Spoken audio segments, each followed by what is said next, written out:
Welcome back to the podcast, everyone. I'm Will, and I'm joined by myself again this week. Go ahead and give me a call at 270-612-2275 to join me on air. We had a lot of fun phone calls last week. I look forward to doing it again. But this week, I'm going to do something fun. I'm going to do a little blind tasting to help move along the show as I wait for your phone calls to come in. So if you're watching live, look right there on the screen, 270-612-2275. That is the number you call to talk to me on air, and I'll take those calls as they start flowing in. But I'm going to do a little blind tasting tonight. I'm really proud of my thumbnail because it was the band that sings "Blinded by the Light," and now I can't. It's like Millie Mac and his Earth Band or something. It's not Millie Mac, but it's something to that effect. And so I did a fun thumbnail. Really proud of it. Put my face across all the band. And then I put "Blinded by the Wife," because that's what we're all about here is puns at the podcast. It's in the name. So was really proud of that one. Got a good chuckle out of it. And here we go. So before we get to that, I am going to do a palate warmer, though.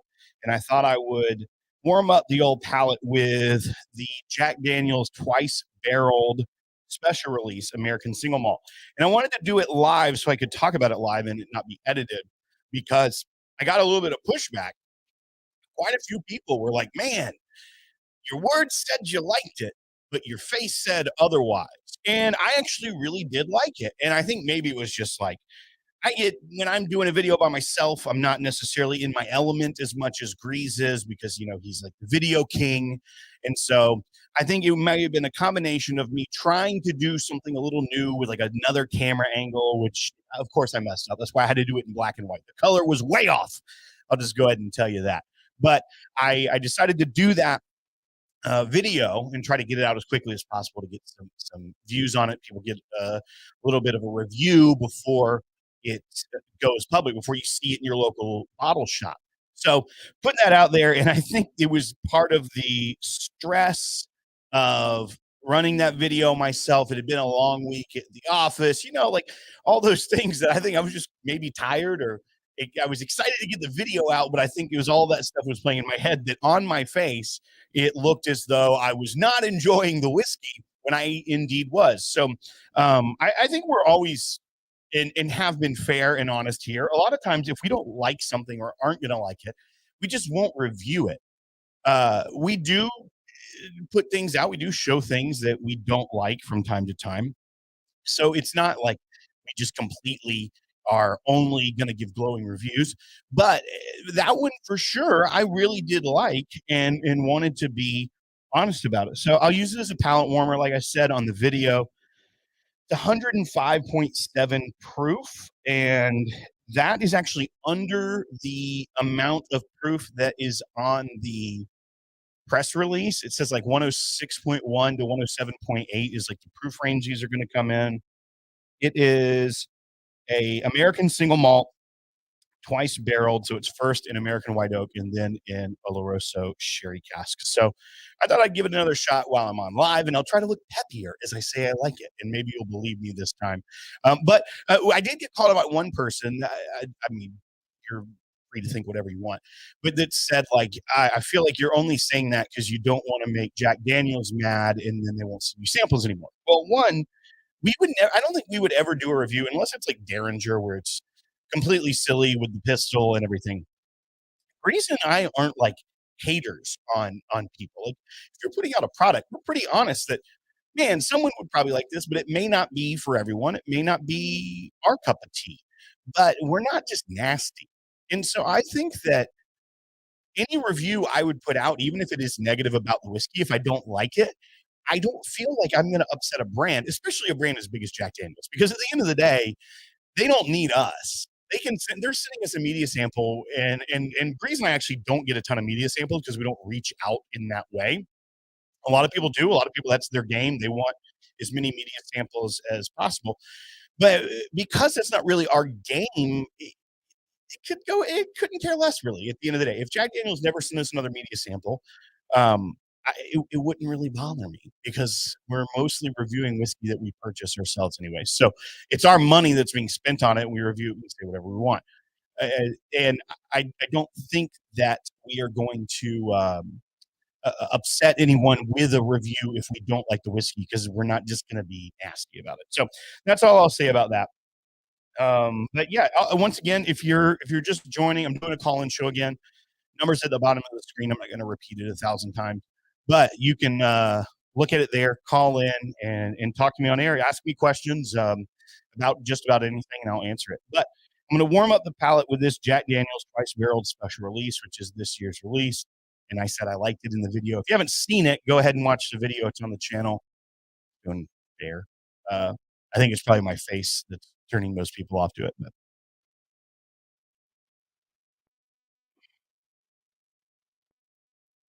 yeah, it doesn't have a crazy malted aroma. It just doesn't give off like a. I mean, I wasn't expecting it to be like a peated American single malt. Like, that's not the style they're going for, but it just doesn't give that kind of scotchy um, aroma to it. It's quite. I mean, it's quite pleasant. It does not.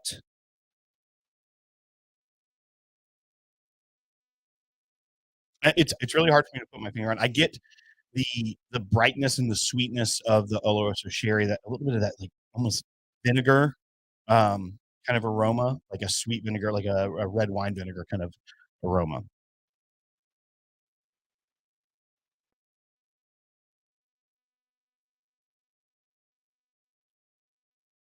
So, oh man, it's got such a big palate, a big palate on it. I still get that that peanut butter. I described it later as peanut butter and jelly, like it wasn't even in the video, but because you get some of that fruitiness from the Oloroso sherry finish, that mixed with kind of the peanuttiness of the single malt. Um, yeah, I get almost like a peanut butter and jelly, and it's tasty. It's got a big palate, but at 105 proof, this one's 105 or whatever, being in the 106 to 107, almost 108 range is it's not going to overpower someone. I want a Scotch drinker like Jason Newman to get a hold of this and be able to put it up or tell me what I need to try it against, because I think it's got a really good flavor. There was another comment on that video where someone said, "I've been saying for a long time that the um, American single malts are going to be the next big thing." I don't disagree with that. That will be something that rises as more distilleries do it. But I don't know for me that that will ever be my thing, because I enjoy this and I would like to have a bottle of this, but I don't necessarily need to have 10 different varieties of this. It's something that's really good to have in my library, in my portfolio, but not necessarily the one that I want to be reaching for every single time, because I like it because it's different, not because it's the norm. So my palate leans towards the sweeter whiskeys like bourbon, even though I do like rye. I like older age rye typically more because it gets sweeter. It gets a lot of that barrel influence. So this, while it has sweetness and everything, it's not like that bourbon profile that I really want because that's my favorite type of whiskey. That's my favorite spirit. So, like I said, I like this because it is not the standard for me. Um, but I would, like I said, I would be curious about it was someone who is really into single malt, how this would rank for them. I feel like this is going to be a bourbon drinker single malt or a Tennessee whiskey drinker single malt because it does have a lot of those sweeter characteristics. And I really like that. But I don't really have a ton to compare that to because Breeze and I are the first to admit our Scotch knowledge is very limited. Our exposure is very limited. It's only what people mostly have poured for us or sent us samples of. It doesn't necessarily. Uh, we're not going to be the ones that can say, "Boom, that reminds me of that other single malt. You should go try it." So I would defer to others that are more in that realm, and that's their palate. They like single malt as far as that. But for me, it's a total buy. I revisit this again. I think it's delicious for $70. And if my prediction is right, a lot of people will be like, no, not a chance, not in this market. It's gonna be snatched up everywhere no matter what. And I think there is probably some truth to that. But if people are given the choice and they see, oh, it's a single malt, there may be people that pass on it because of that fact. And they don't necessarily uh, know if that's something they're going to enjoy. Kind of like that Parker's Heritage single malt that was, I think, 2016 or 17, that you could kind of find them. That was one that kind of lingered on some shelves. Now, it wasn't everywhere. It wasn't like it became a staple at every liquor store because they just couldn't move them, but it was one that you could find, or if it was a jacked up price, it was lower than other releases. So that's just kind of how I look at it. I'm going to drink on this for a minute before I move into my blind tasting. And I did my blind tasting with challenge coins tonight. So uh, my first glass is the podcast coin. If I can get it zoomed in for you. So the podcast coin, which is really cool. And then on the back, it says, we don't know Jack, but we'll drink it. And that groove fits perfectly on top of the Glencairn. Kind of steal it while waiting. So my wife did a wonderful job of putting together this tasting for me tonight. It's blind. I have the answers here. So I'll reveal after I drink for a little bit. And then what else do we got going on? The okay, my next one is flannel panel. Um, this is our friend's flannel panel. On this side, it's the Jason Newman side of the coin, so flannel or die. And then on this side is the Natalie's Home Bar logo. It says Wendy's Lost Boys Bar, Netherlands, USA. That's my second glass. And then, of course, my third glass is the. This is a military one. This is from my buddy Chuck. So this is Special Forces Challenge Point. So, um, Rangers out of Colorado Springs. Once again, if you want to call, you know the number, call it. And then I'm going to get to it. But I'm going to take a sip of this.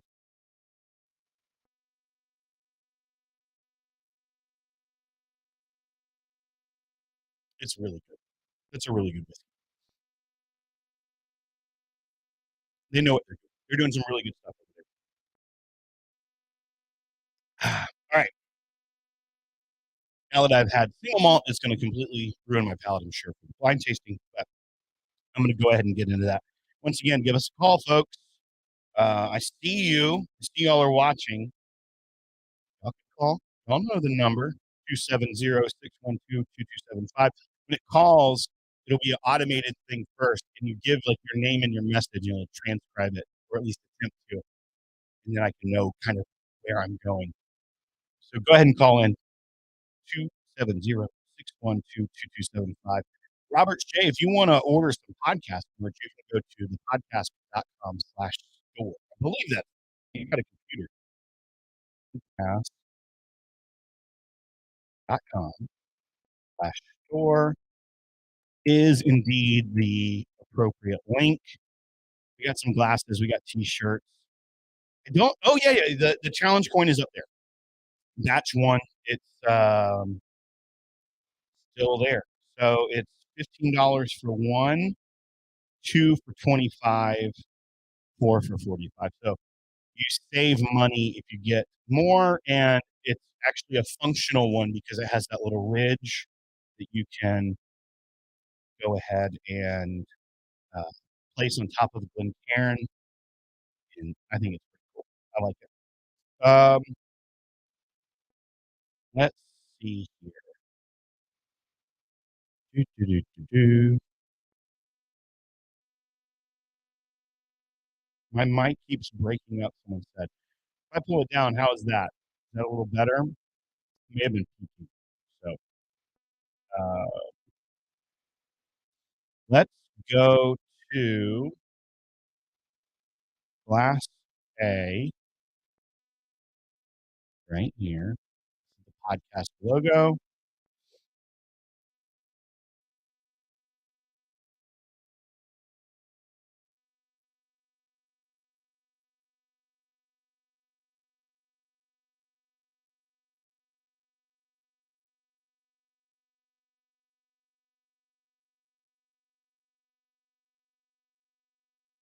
All right.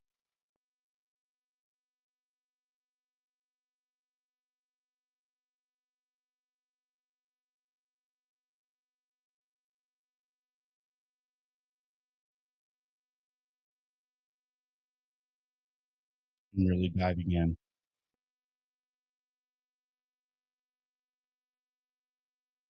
Okay, this is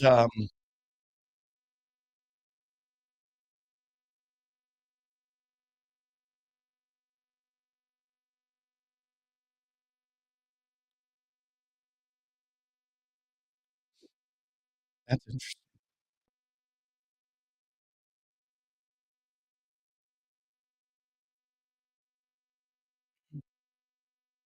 I can't. I honestly have no clue where to place this.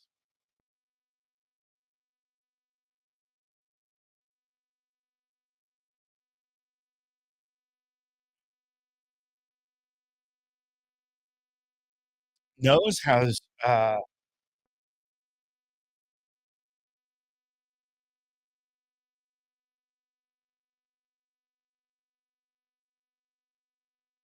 lower proof.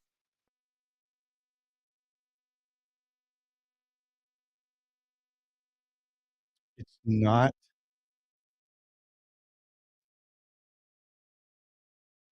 I don't know what this is.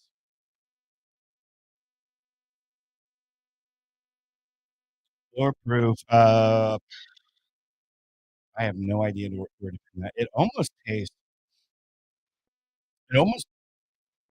like it's got a little bit of soap finish to it. Not in a pleasant way. I think this is a rye.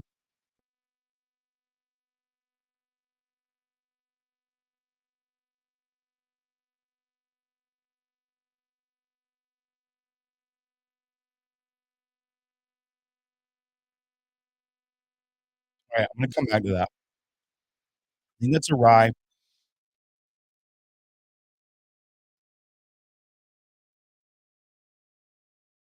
It's got a little bit of cherry to it. It's got a bitter finish. It's not necessarily like soapy, but it's a little bitter. So I don't know if that's from age,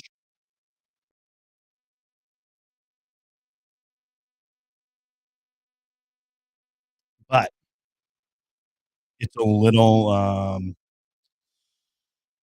yeah, it's got a little bit of bitterness, some cherry, lower proof, I think probably sub 100. I'll say sub 100. I can't really pinpoint that, but I don't know. I'm gonna move on to flannel panel, coin, and with Wendy's Lost Boys bar from Neverland. Let's see what glass 2 is bringing me.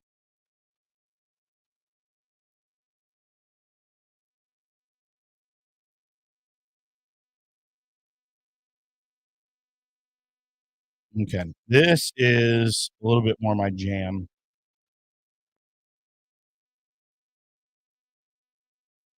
No one's called in yet, by the way. 270-612-2275 be on the air tonight.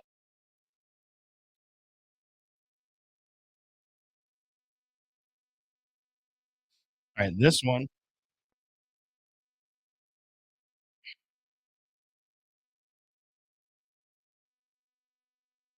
also doesn't seem very high proof, a little bit lower proof.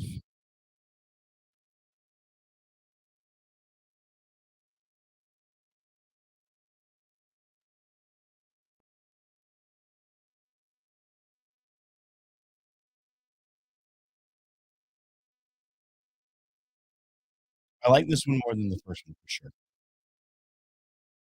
This one is a little bit more proof. Finish is better, still lingering, and I am grasping at straws tonight to put a finger on a tasting. A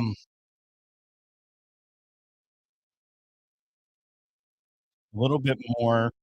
Get some apple. I think this is probably a bourbon.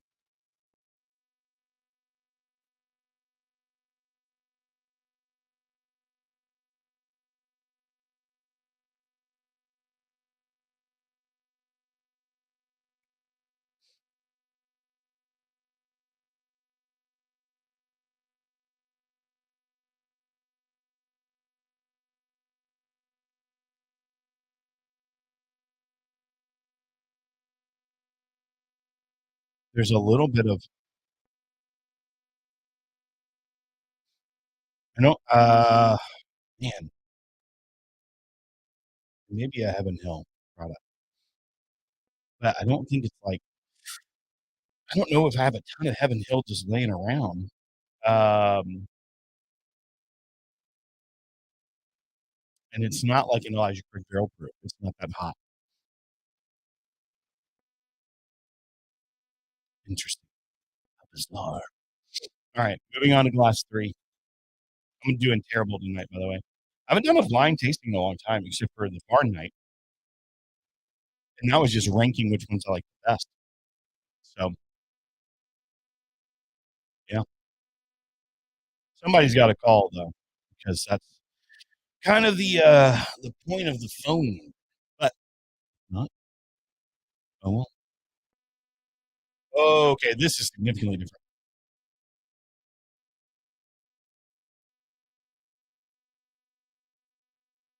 Okay, a lot more floral and like herbal. Like this is like outside. This is like south in the summertime. You got like your herb garden and your flower garden, and you're walking right down the middle, and the pollen's hitting you in the face. That's what this one is.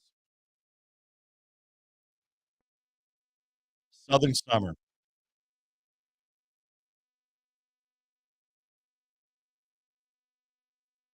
Oh yeah. Mm-hmm. This is good. It's got a little bit of bitterness on the final on the finish. Maybe some age. Y'all, I honestly I have no idea what any of these are. So I'm just gonna have to reveal them. I'll probably go back through, taste it one more time. But you always have to go back and compare. So I'll start with the last one and move back down and see what my thoughts are when you go in reverse order. But uh, yeah, right now I would go 3, 2, 1 as my favorites. Now that I've acclimated, I'm going to see how we feel about it.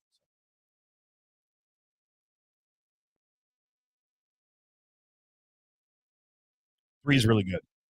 The nose was the best by far on three. The whole experience was great. Two, well, I'm about to dive back into, but um, two was a little more in the pocket bourbon. I think one is rye, but I don't know that it's a rye that I'm super familiar with. So, all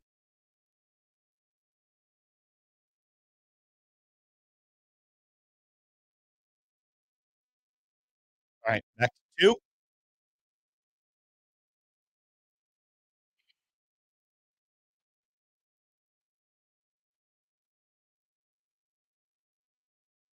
Also, by the way, if you're a podcast Patreon supporter, patreon.com/the podcast. We do after parties after live shows. We've been, I forgot to do one last week. The week before, we had the Dixon interview, and then I think we did one the week before that. So I'm going to do one for a little bit tonight as well. So I'll send the message out after the show. You can join there. I may even send the link out if people want to join me on that. If you're a Patreon, any level gets that. Go to patreon.com slash the podcast if you want to be a part of that. I've got a call. I've got Jason. Put Jason on the line. Hey, buddy, what's up? Hey, I have nothing to say, but I wanted to hear your voice. So I'm talking to you, so I appreciate you calling. Hey, what was the scotch you told me you were curious how the Jack Daniel's twice barreled special release would compare to? Jack Daniels also owns Glendronach, Okay. the single malt, and it's a heavily sherry single malt. It would be really cool to compare the two. Oh, okay. Is it pretty available? Like, is that something you can find? It's very that's their base, like their base product. Okay. Glendronach 12 should be everywhere. Well, I'm gonna have to go pick one of those up and do a side by side and kind of see. I really think you'd like this Jack Daniels. It's I do too. I definitely feel like it is kind of the crux between American Tennessee whiskey and the single malt world. I'm actually, after I do this, I'm going to do a side by side of it with the Red X and see how. Funny you should say that because I did one of my bootlegging runs to Wyoming today. Yeah. To pick up our bottles of Red X. Okay, so you haven't had it yet. Same thing right now. Are you having Red X? No, this is my first time. I'm just pouring it like for the show. Okay. Well, when you take a sip, I need to hear some tasting notes. Uh-oh. I'm not the one for tasting notes. Well, at least your thoughts, not necessarily tasting notes. I'm the one for. Ask Corey. I'll give you something like my neighbor's cousin or something. So right now, I am drinking out of glass 2, which is the Flannel Planet live streams challenge coin, and Wendy's Lost Boys bar in my blind. I saw that. That's so exciting. Yeah. So I'd used instead of doing A, B, and C, I had my wife write down what is under each challenge coin tonight. So that's a little fun thing to do. I couldn't find a knife to cut the cork off with, so I took my PTA buoy off the wall. As you would, panel style. Yeah, that's the way to open a bottle of single malt, right? You need a Claymore next time. I want one really bad. They're very expensive. Yeah. I had a cheap one. I want to get spend the money to get a real forged one. Yeah. One day I'll pull an anvil out and I'll forge you. Oh hell yeah! A podcast Claymore, which will probably not be well done because I'm not a blacksmith. It's a cut to work, right? That's right. That's right. All right. Have you poured up the Red X yet? Yeah. Like it's a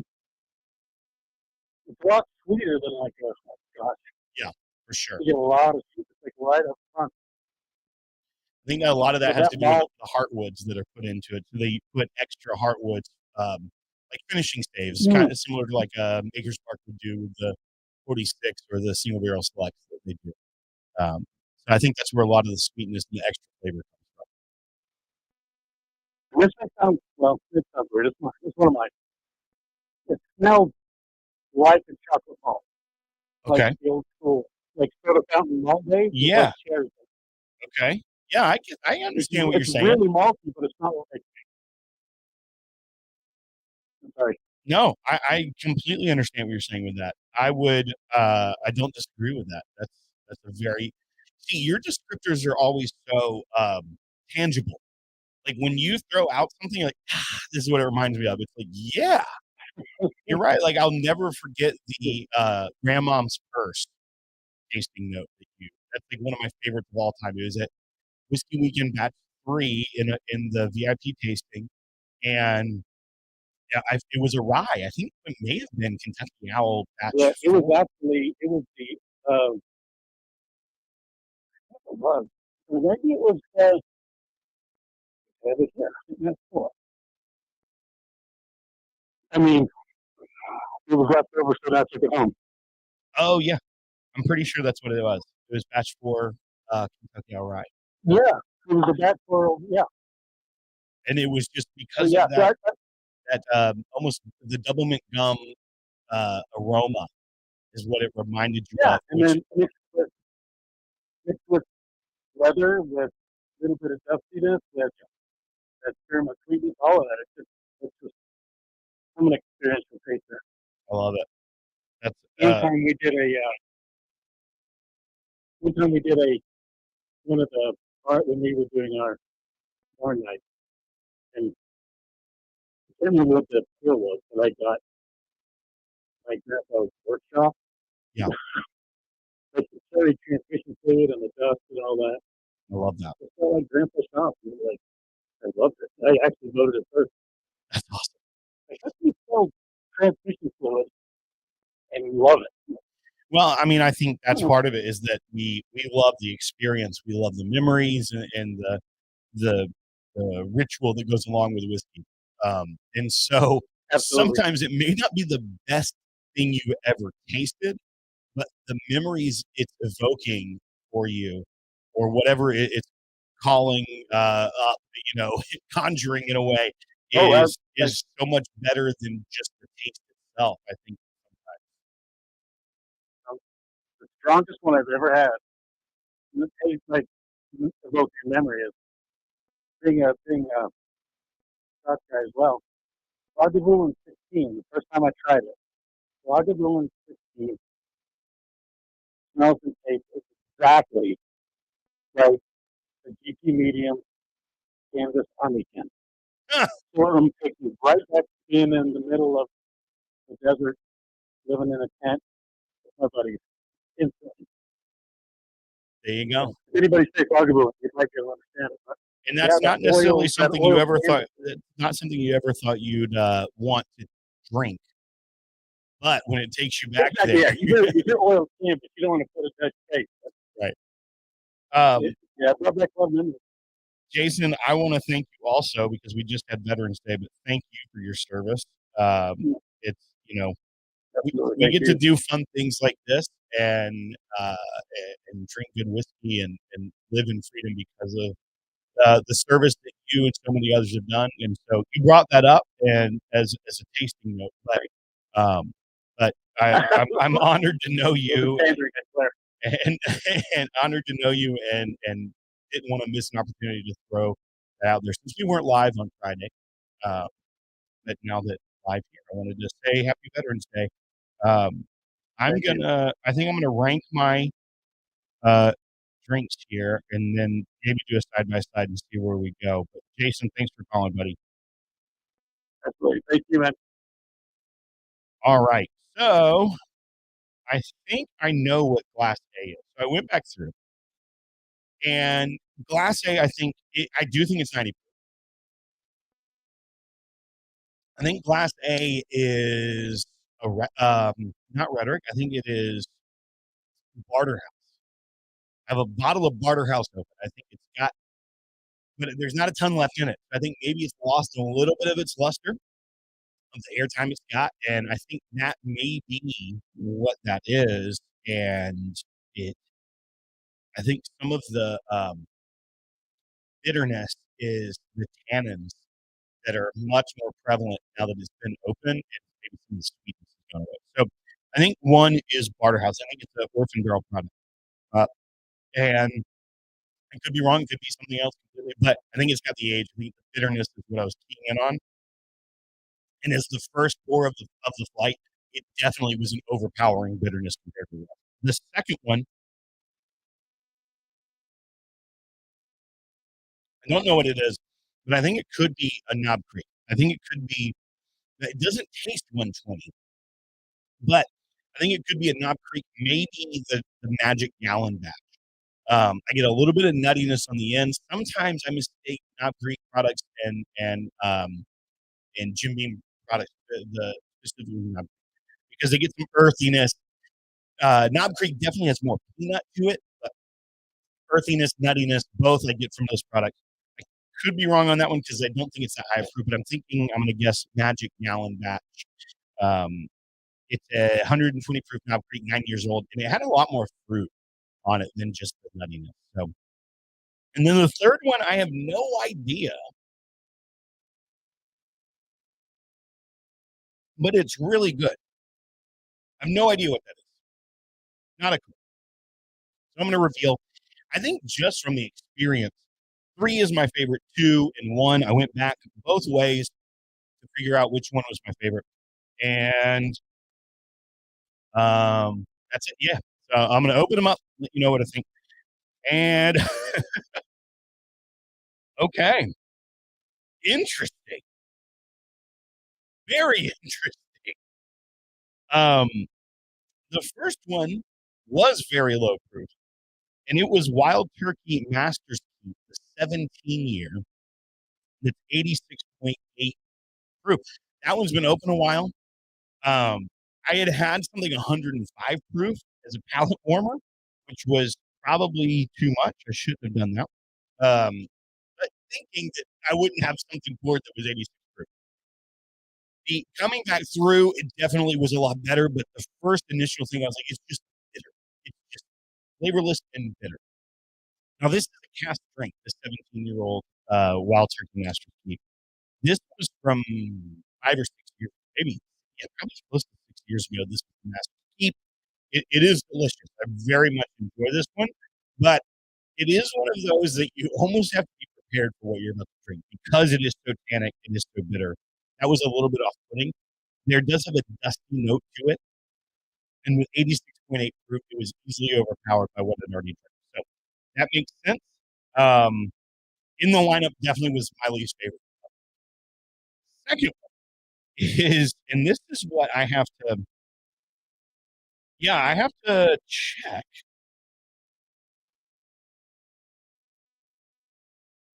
So this says it's Old Soul 102 proof. The Old Soul barrel pick from uh Red Dog that I'm so much a fan of, I think is a little bit higher, 107. So this being 102 proof makes me think it is just their standard Old Soul release. And I actually really like this. And in the past, I had not enjoyed what I was doing. Joe, I know I don't know why there is a buffering or compression on the microphone tonight. It was working fine in my test, and I haven't changed any settings. So I don't know if there's a solar flare or something, but I'm doing my best tonight, buddy. But I appreciate you checking in on me and all the others that have done it as well. So I pulled it back. I thought maybe I was blowing it out and causing it to buffer or compress. So, and my viewership is clearly letting me know that it's not.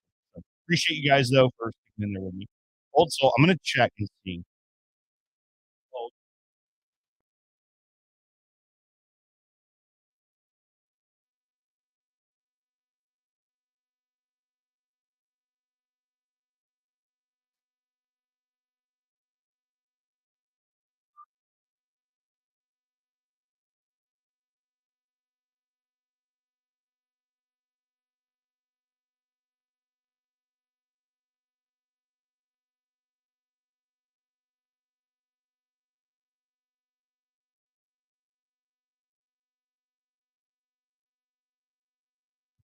I don't even know where that old soul is.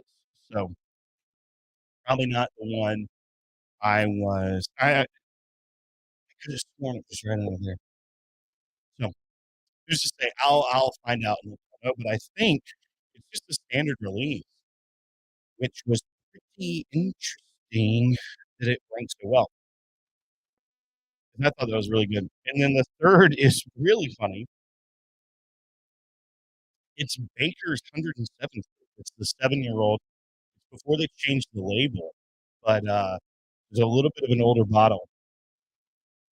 See it right over there, so I know where she pulled that from. But I mean, it really the Baker's really was nice tonight, and it was completely different than I would think of Baker's being. So I did terrible with my guesses. My guess of it being like a barter house, so a 20-year-old orphan girl product, and it being the 17-year-old wild turkey wasn't too far off.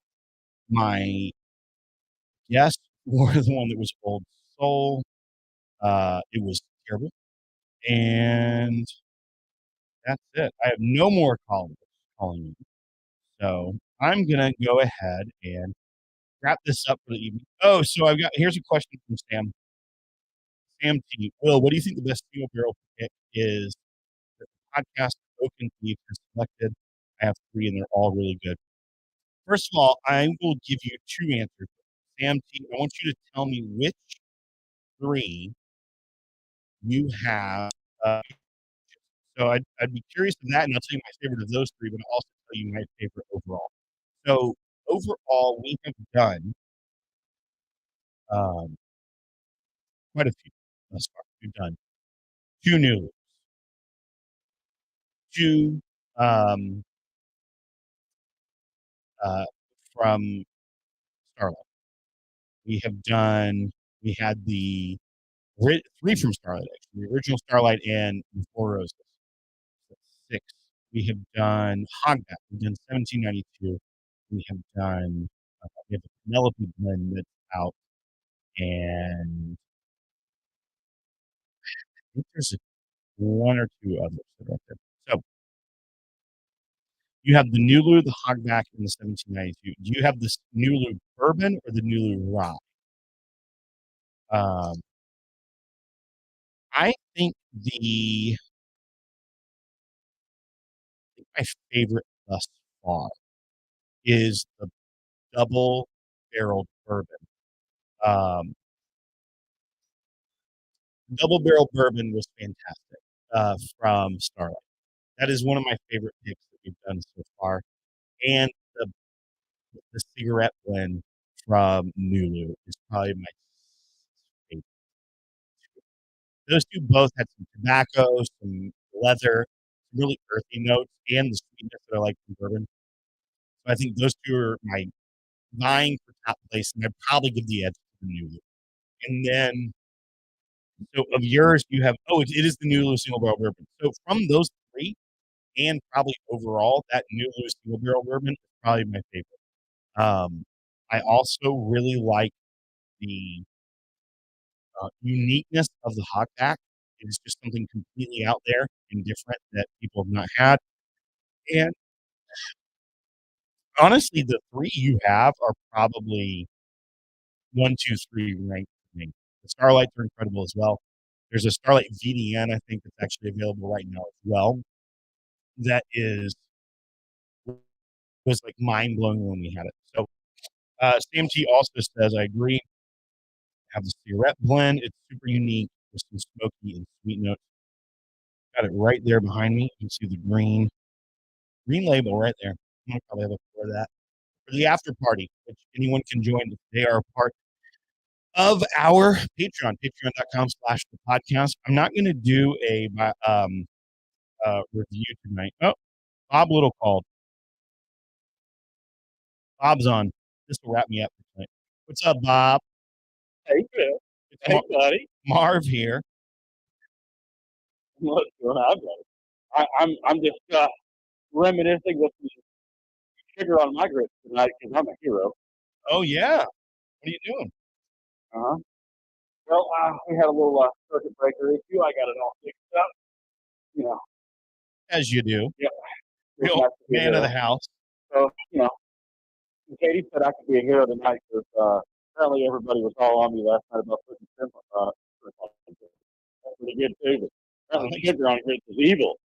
We'll talk about this. Oh, yeah, I think we should because Zach Jones actually brought it up. He said, Will, how do you eat your grits? And I'm you put sugar on your grits? Is that what you said? Oh yeah, yeah. Why not, baby? See, I put Yeah, butter sugar and sugar. I put sugar on cream of wheat, Okay, sure. but grits I do normally have. See, I also don't normally do quick grits. I do like a heartier, Real good. Yeah, yeah, like a hearty grit, yeah. not like 20 seconds. So it's like you got to boil it for a minute, like 30 minutes to make grits, not 25 seconds in Yeah. James's microwave. And I do butter, and if it's a real grit, you got a lot of the sweetness from the corn anyway. I don't need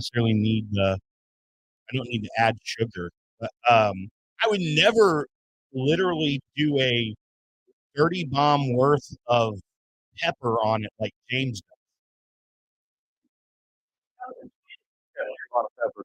I mean, don't get me wrong. I do like cheese grits. I do not put sugar in cheese grits. I do like cheese grits. Yeah, cheese We're just grits talking are. about just plain Jane.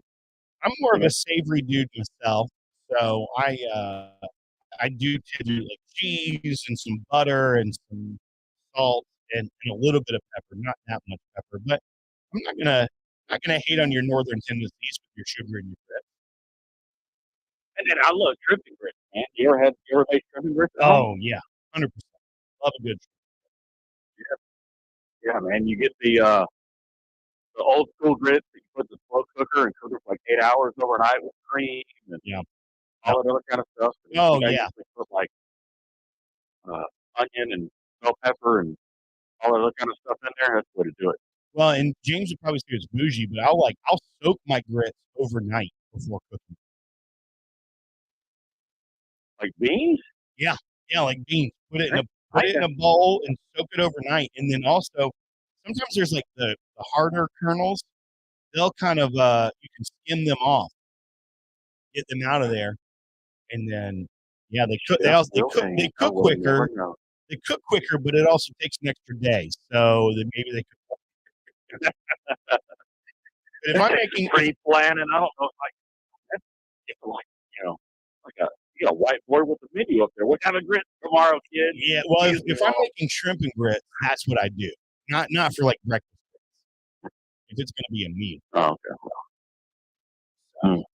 Buddy, I am enjoying the 13th colony. This double barrel release. I gotta have it, buddy. I Oh, gotta have. Luke Cobb's going to send me a sample, but I think you and James picked me up a bottle too. yeah, I've got a bottle for you and a bottle for you actually. Awesome. So Can't wait, buddy. yeah, this is it's good. I mean, it's really good. Have you had their regular bourbon? I lost Bob. Bob's gone. That's Georgia. Actually, it's probably just me because I think I'm in a solar flare. Um, let's see. One more question. This is from Bob, and then TNT with dynamite. I'll take you out with a little Pooh Bear. But who says define the hunt for bottle systems? What should we be on the lookout for that's actually obtainable? I think this Jack Daniel's Spice Barrel, you may be able to sneak through because everybody's going to be looking for I don't know. Apparently, Weller 12 after the Yellowstone episode. That's like the popular meme. There's two groups of people right now, right? There's the people that are uh, saying, "Oh, there was Weller 12 was on Yellowstone," and then there's the people making fun of the people saying there was Weller 12 on Yellowstone. So don't go after Weller 12 either way. I'd say, I mean, I think you already got one. You got that 13 colony loop, and I would say this Jack Daniels Um, twice barreled American single malt is really good. I would say try to find a store that's got a store pick for roses. Let that be a prize for you. Um, it's so tough, and I'm kind of like this year. I honestly, because we're not in the club, this is probably going to be the first year that that I don't get anything because I was in that club where at least was guaranteed something. This is blue cab on the auto screen. I wonder if it's Bob calling back. Blue Cab, you're on the air. Hello? Will Yes. Who do I have here? Luke Cobb. Okay. You can tell you're from Georgia and that the auto screener can't understand accents because it says Blue Cab. I got Blue Cab on line one. Luke Cobb, how you doing, buddy? Hey, I'm doing great, and just want to tell you I love the show, love the sampling. I want to get you that sample. I sent you an email, and I need your address so I can get you that 13th colony. I'm going to respond right after this show. I got the email and I got tied up with stuff over the last week, and I apologize for that. But I'll Dude, respond it's right all after good. the show, and I appreciate you reaching out and being willing to start with a little bit of that. So, my biggest thing is what to hunt for. I've made friends with a bottle shop owner. What are bottles that we need to try to get? Yeah. Well, my top of the list every year, because I know that it's maybe a little bit easier because first round everyone's trying to get BTAC with that. I love the Four Roses LE. That's been something I always try to get. Um, I think it the case yields are a little bit higher as well, so foreigners may get a little bit more of them. I think I was saying a minute ago, I think you already struck gold because you got that 13th colony. And according to Bob and James and yourself, it's just ridiculous. So I think you got a little hidden I gem would say there. it's an acquired taste. Okay. Like not for the beginners. 'Cause it's got like this kind of like this pungent coffee, uh, chocolate kind of, but like with a high fruit. Yeah. You can't even taste it. Yeah. It's super simple, but at the same time, it's got a very complex taste. A little dry on the finish, but but great winner for. Awesome. Um, but but I don't even try for that DTAC collection because almost can't even get it. Yeah. But I'm hoping to get a barrel proof EH Taylor. I've sampled it. I've never owned a bottle. What do you think about those? I love those. Those are great. And honestly, when you put E.H. Taylor barrel proof, it's just a couple years younger than like George C. Stagg. So it's not necessarily that much different than getting a BTAC kind of level of whiskey. It's quality. It tastes great. I've never had a barrel proof E.H. Taylor I didn't like. Um, I would also throw out there this Jack Daniels I think is going to be a sleeper for a lot of people. This twice barrel.